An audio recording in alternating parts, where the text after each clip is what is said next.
కళ్యాణ్ మాట తప్పాడు, ఇమ్ము తన ఆట మొదలెట్టాడు. తనూజ ఆట గురించి కుండ బద్దలు కొట్టిన రమ్య, మోక్ష. రాతలో రీతునే మించిన ఐషా. మాధురిని వదిలేసి సాయిని తొక్కి పడేసిన తెలివైన దివ్య. దొంగ దగ్గరే దొంగతనం చేసిన సుమన్, తనూజ. కొత్త టాస్కుల్లో గెలుపొందిన కళ్యాణ్, ఇమ్ము, దివ్య అండ్ టీమ్.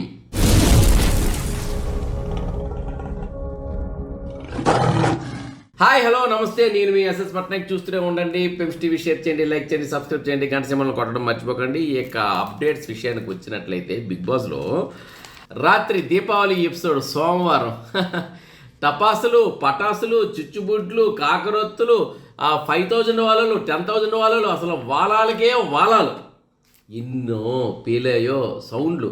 అసలు దీపావళి పటాలు అసలు సౌండ్ మా ఇంట్లో వినిపించట్లే. మొత్తం వీళ్ళ మాటలు కాదు, పోట్లాట్లే. అవునండి, అది అబ్బా రాత కూడా ఒక సందర్భంలో పుట్టించేయండి. అది మామూలు నామినేషన్ కాదు. ఇంతవరకు అలాంటి నామినేషన్లు ఎప్పుడు జరగలేదు. అసలు నామినేషన్లోని ఒకరిని మించిన ఒకరు. ఏదైనా big boss hats off to you. Tanuja కోసం రమ్యని దించావు, మన రీతు రోతను భరించలేక అంతకు మించిన ఐషుని దింపావు. నిజమండి, నిన్న నామినేషన్స్లో మనకి ఇంతవరకు రీతు మాటలే రోతగా ఉండేవి. రీతు చేష్టలు కూడా కొంచెం జుగుప్స్గా ఉండేవి. కానీ రీతు చేసిన చేష్టల్ని, మరి తన మాటల రోతల్ని ఇది తప్పు అని చెప్పడంలో, రోతని తప్పు అని చెప్పడంలోనే రోత పుట్టించిన ఐషు అని చెప్పుకోవచ్చు. ఎందుకంటే ఐషు చెప్పే మాటలన్నీ సరైనవే. మన రీతు కోసం చెప్పే ప్రతి మాట సరైందే. కానీ ఐషు చెప్పే మాటల్లో రోత పుట్టిస్తుందండి. అది అలాంటి రోత కాదు, కర్ణ కఠోరమైనవి. అసలు రీతు రోతను మనం వినగలం. కానీ ఈ రోత చూపించే విధానం, చెప్పే విధానంలో అసలు రీతు రోత ఆఫ్టర్ ఆల్ అలా ఉంది ఐషుది. అసలు ఐషుని ఫస్ట్ చూసేటప్పుడు చాలా చక్కగా ముద్దొచ్చేలా ఉంది. అబ్బాయి ఎంత చక్కని కంటెస్టెంట్ వచ్చింది అనిపించింది. ఈరోజు అరే ఏంటి అమ్మాయి ఇలా ఉంది, ఇంత రోత ఎందుకు, చెప్పొచ్చు కదా, మాటలతో చెప్పొచ్చు కదా, అరుపులు ఎందుకు, కేకలు ఎందుకు. అసలు ఆమె చెప్పే విధానంలోనే అబ్బా అరుపులే అరుపులు. ఇప్పుడు రీతు అనిపిస్తుంది, అంటే రీతు చాలా మంచి అమ్మాయి అనిపిస్తుంది ఐషు రోత దగ్గర. కొంతమంది ఎలా ఉంటారంటే తప్పును చెప్పడంలో కూడా వాళ్ళు తప్పును చూపించే విధానంలో తప్పుగా చూపించి తప్పును కూడా ఒప్పు అనిపించి వాళ్ళు చూపించిన తప్పును తప్పు అనిపించుకుంటారు. నేను చెప్పింది కొంచెం కన్ఫ్యూజింగ్గా ఉండొచ్చు, కానీ కాన్సన్ట్రేషన్ చేసి వింటే మాత్రం సరైన మాటలు చెప్పిన ఐషు ఇది సరికాదు అనిపించుకునేలా చేసుకుంది. అందుకే అన్నాను రోతలోనే రీతును మించిన ఐషు అని. అవునండి, ఇక తర్వాత ఈ నామినేషన్స్లో ఇమాన్యుల్కి 5 నామినేట్ చేసేదానికి టికెట్స్ వచ్చాయి, ఐషుకు 2 వచ్చాయి. ఇమాన్యుల్ 5 నామినేట్ చేయొచ్చు, కానీ 5 టికెట్లు ఇమాన్యుల్ ఇచ్చాడనమాట. కానీ ఇమాన్యుల్ చాలా తెలివైన గేమ్ ఆడాడు, చక్కగా ఆడాడు. ఏమాడాడు, ఇమాన్యుల్ మనసులో వచ్చేసి తనూజని నామినేట్ చేయాలని ఉంది. నేను తనూజని నామినేట్ చేయడానికి నా దగ్గర పాయింట్స్ ఉన్నాయని రమ్య చెప్పింది, కాబట్టి రమ్యకు ఒక టికెట్ ఇచ్చాడు. అదే విధంగా కళ్యాణ్ కూడా వచ్చి తనూజని నామినేట్ చేయడానికి నా దగ్గర పాయింట్స్ ఉన్నాయంటే కళ్యాణ్కి ఇచ్చాడు. సో తను వెయిట్ చేస్తుంది ఏంటంటే కళ్యాణ్ నామినేషన్ అవ్వాలని చెప్పేసి ఇమాన్యుల్. కానీ కళ్యాణ్ వచ్చి ఏం చెప్పాడంటే టికెట్ తీసుకునేటప్పుడు మాట ఇచ్చాడు తనూజని నేను నామినేట్ చేస్తాను, నీకు నా మాట తప్పాడు కళ్యాణ్. కళ్యాణ్ డిమాండ్ రీతు కలిసి నీకు ఎంత మోసం చేశారన్నావో నువ్వు కూడా ఈ విషయంలో నాకు మోసం చేసావు, సంజనాన్ని నువ్వు నామినేట్ చేసావు, నేను సంజనాన్ని నామినేట్ చేయాలనుకోలేదు, నా టికెట్ను నువ్వు తీసుకొని సంజనాన్ని నామినేట్ చేయడం ఏంటి, రీతును అన్నావు కదా అని చెప్పాడు. కానీ ఇక్కడ ఈ విషయంలో చాలా తెలివిగా ఆడాడు ఇమాన్యుల్. తను ఓ టికెట్ ని తనుజకు కూడా ఇచ్చాడు, నువ్వు ఎవరిని నామినేట్ చేసుకుంటే నీ ఇష్టం, నేను రమ్యని నామినేట్ చేస్తాను, అలాగే రమ్యకి ఇచ్చాడు. అంటే అక్కడ విషయంలో ఏంటంటే ఈ విషయం నిజంగా కళ్యాణ్ అనే వ్యక్తి తనుజని నామినేట్ చేస్తుంటే ఈ విషయం బయట పడకపోయాను, మరి కాగలి కార్యం గందరలు చేశారన్నట్టు ఇమాన్యుల్ హ్యాపీగా ఉన్నాం.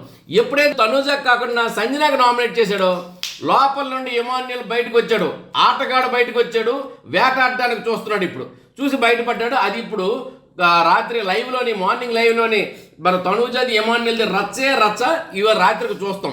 ఇక తర్వాత విషయానికి వచ్చినట్లయితే మాధురి మాత్రం ఈ వారం చాలా సైలెంట్గా ఉందండి. నిజంగా తుఫాన్ వచ్చే ముందట ప్రకృతి వాతావరణం చాలా కామ్గా ఉంటుందట.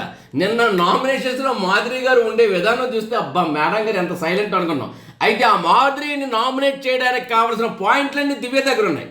కానీ దివ్య నామినేట్ చేయలేదు. ఎందుకంటే దివ్య అంత తెలివైంది అంటే, ఒకవేళ నామినేట్ చేసి ఉంటే ఆమె ఏమన్నా ఆల్రెడీ నువ్వు నాకు చేతులడ్డు తినిపించావు కదా, అక్కడే నాకు చెప్పావు కదా, ఇక్కడ దీనికి వాల్యూ లేదు అని మాధురి గారు అన్నారు. ఎందుకంటే మాధురి గారు కూడా తెలివైన ఆవిడే. కాబట్టి దివ్య ఏం చేసింది, ఆల్రెడీ చేతులడ్డు తినిపించాను, నీ తప్పు చెప్పాను, మార్చుకోమన్నాను, అక్కడికి అయిపోయింది. ఇక కొత్తది నామినేట్ చేస్తాను అనిపించుకొని సాయి శ్రీనివాస్కు తొక్కి పడేసిందండి. తొక్కి పడేసిందని ఎందుకు అన్నానంటే, సాయి శ్రీనివాసులో ఉన్న ఒక చండాలమైన గుణం అనుకోవచ్చు, ఎదుటివారు మాట వెండు ఆగు అంటాడు. మరి అలాంటి మాటలు, బాబు నీలోని ఈ మైనస్ ఉంది అని చెప్పే విధానం కూడా ఆగు అంటున్నాడు. అక్కడే తెలిసిపోయింది, ఎదుటి వారి మాట నువ్వు వినవు బాబు అని చెప్పే ప్రయత్నంతో నీకు నామినేషన్ చేస్తున్నాడని దివ్య అంటే, ఆ మాట కూడా వినట్లేదు. స్టార్టింగ్ ఏంటి అంటున్నాడే అబ్బాయి.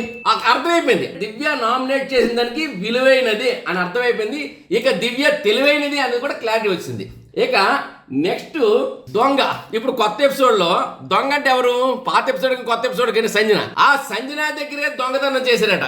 ఎవరు? దొంగలకే దొంగ, మన మనసుల దొంగ సుమన్ తో పాటు తనుజ. అవునండి, సంజన గెలుచుకునే బిగ్ బాస్ ఇచ్చిన డబ్బులు ఉన్నాయి. ఆ డబ్బులు తీసుకుని సంజన దాచుకుంటుంది. ఆ సంజనతో పాటు మాధురి గారు కూడా గెలిచారట.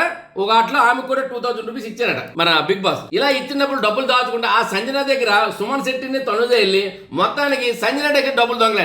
సంజన దగ్గర డబ్బులు దొంగలాడిసి వీళ్ళు రాత్రి పంచుకున్నారట. నీకెంత నాకెంత అని. ఆ ఎపిసోడ్ నేను చెప్పడం కాదు కానీ మనం రాత్రికి చూద్దాం. అది చూస్తే ఆ పెప్పే వేరు.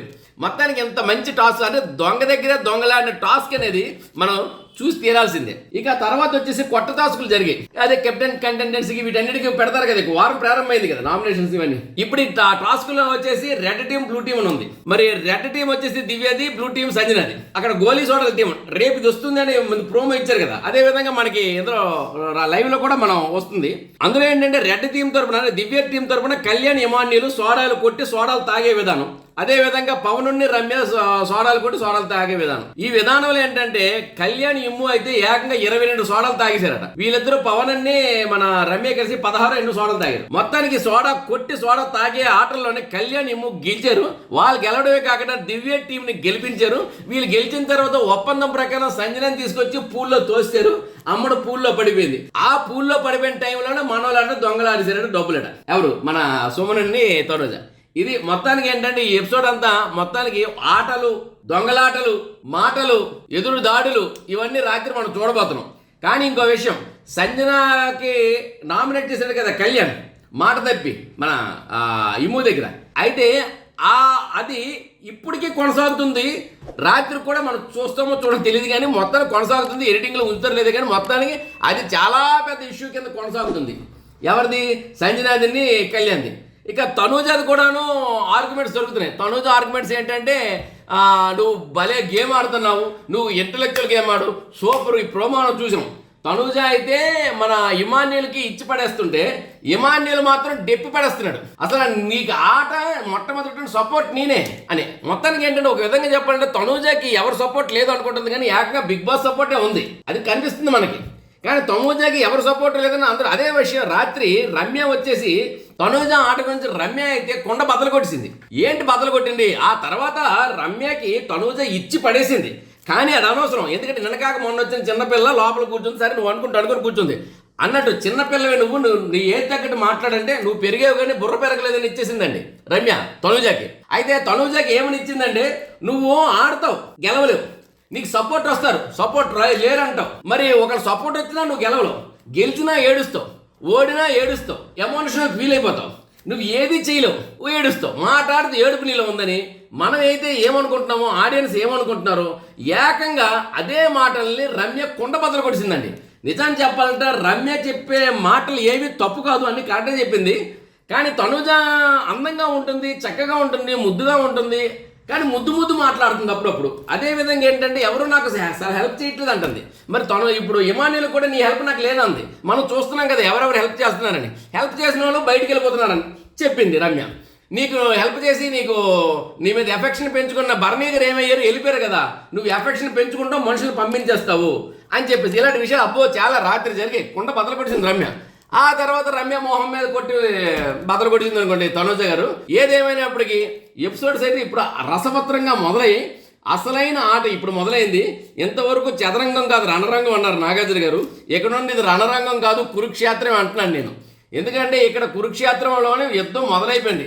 మొత్తం బాంధవ్యాలు అన్ని కట్ అయిపోయి అసలైన యుద్ధం మొదలైంది.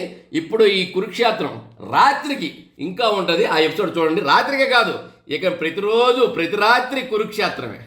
ఇదండి ఇప్పుడు అప్డేట్స్. మరిన్ని అప్డేట్స్తో మళ్ళీ నేను మీ ముందు త్వరలో ఉంటాను. అంతవరకు సెలవు మరి. నమస్తే, నేను మీ ఎస్ఎస్ పట్నాయక్. చూస్తూనే ఉండండి పిమ్స్ టీవీ. షేర్ చేయండి, లైక్ చేయండి, సబ్స్క్రైబ్ చేయండి, గంట సింబల్ని గట్టిగా కొట్టండి, మర్చిపోకండి. నమస్తే.